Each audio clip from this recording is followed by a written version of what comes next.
So this is kind of for a Dear China video. What I was going to say is something about Christianity and anyone trying to take over the world. It's really not just for the CCP. I guess anybody, diabolical dictators trying to take over the world or something like that. I want people to bear in mind that, for one thing, Christianity is the religion that attracts better, more innocent people. That should be something you try to want to keep. Especially like if you wanted much of a good future, like you need better people to share it with, because that's what makes the difference in a bad future and a good future. What's people going to do in the future? And bad people do bad things, more. There's something about odds. You want more better people. Right, also, Christians are like sort of better because they're Christians than they would be maybe sometimes if they weren't Christians. Some people might be real good, like saints, naturals.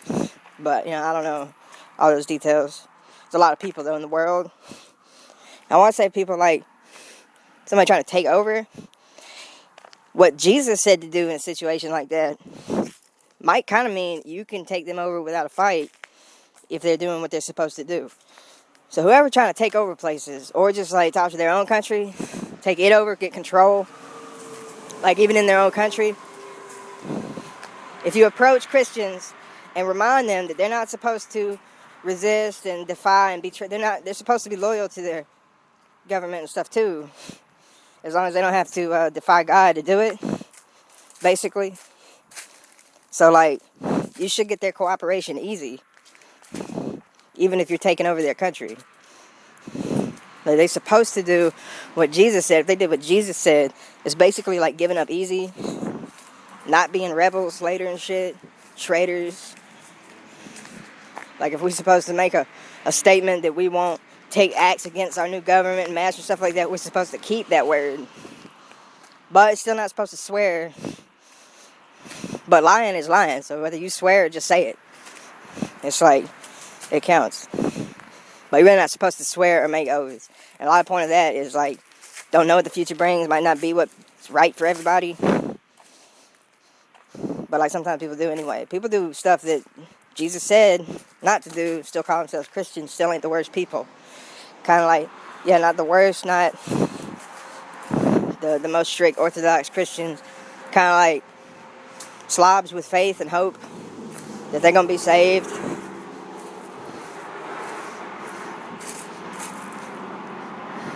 Kind of like we trash and we know it, but we're just trying to be better. Which is also a lot of what Christianity is about. So that's who it kind of draws in, changes those people.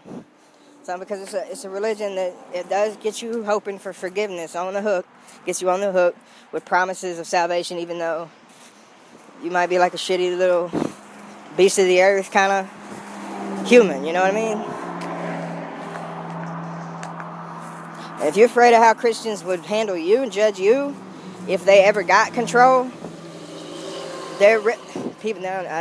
people don't always do what it says, but really what Jesus said is, he who is without mercy shall receive none. And he who does not forgive will not be forgiven.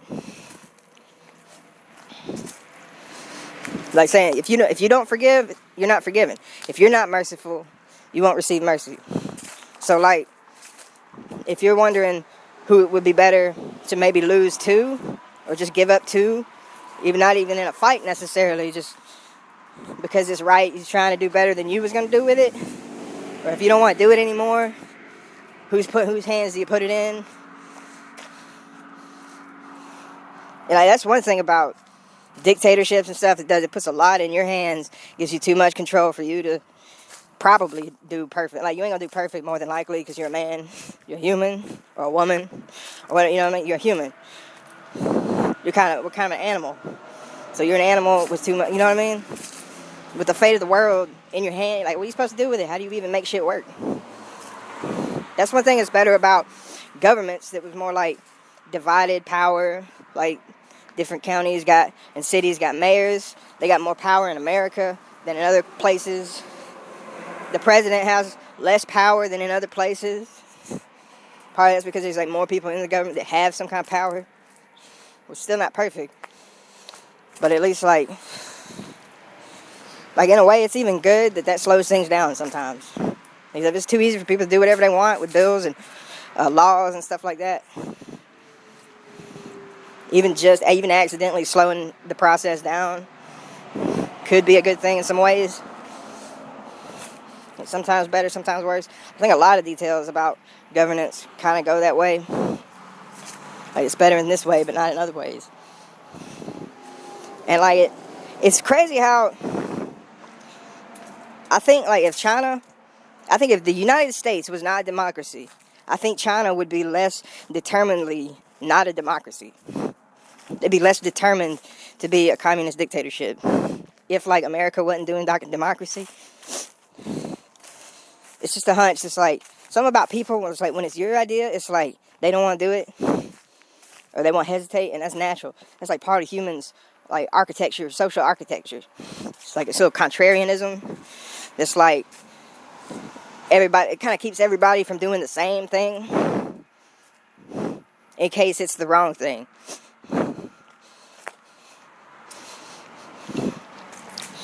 But yeah, I was going to record a part of that point about the Christians at first, but then I carried on talking.